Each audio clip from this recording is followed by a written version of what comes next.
Hi everyone, today we're going to talk about narration and point of view, a few different words that you'll see on the AP exam and in our conversations to describe narration. Some of these words will be familiar, some of them will probably be new. Just try to get them all in your notes so that you have them as a reference point for when we do practice multiple choice questions. So to start us off, just to be clear on what we mean when we say narration or point of view, those two words are somewhat interchangeable in this context. It's just referring to the commentary used to tell a story. So describing who's telling the story and how much they know about the story. So like it says here, there's a few different types of narration or perspective depending on how much information is given at any one point.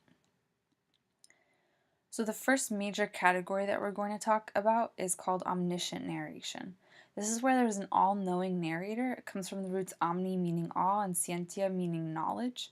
This is where the narrator is able to tell the reader everything about many characters. So when we talk about first-person omniscient, it uses the pronouns I or we, as with all first-person narration. And specifically for omniscient narration, a first-person omniscient narrator is able to tell everything about themselves and other characters. So they're speaking for themselves using the pronouns I and we, but they're able to tell everything about other people as well. This is really rare, but it could possibly happen. Before we get to third person, just a quick note I do want to make. There is second person narration, but we're not really going to talk about it at all today in this tutorial because it's so rare. Second person narration would of course use you and your. The only time that we really see this is in like instructional material like cookbooks where it says you need to do this, and in choose your own adventure books, so I don't really anticipate coming across it very often in this course. Third person omniscient is an important one. This is the most common type of narration in literature.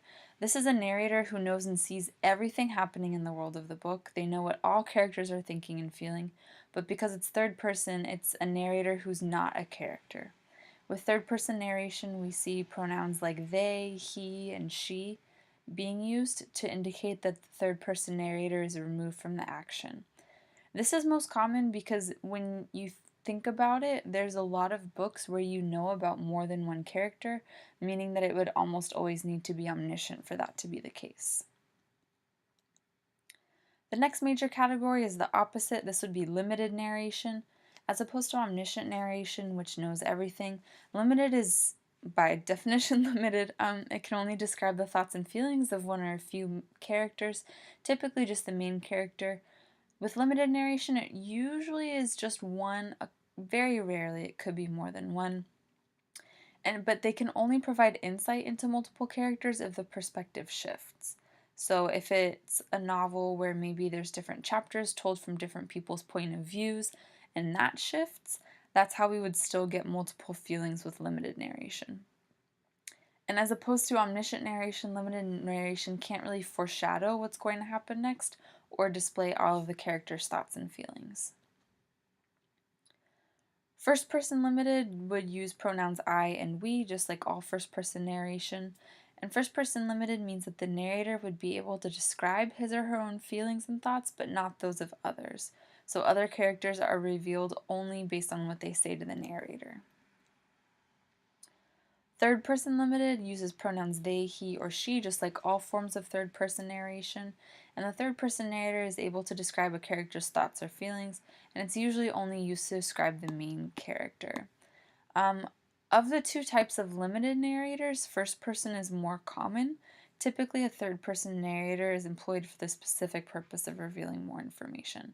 So if it's going to be limited, it's more likely to be first person limited, because if you have a third person narrator, usually the whole point of that is to get more information to the reader.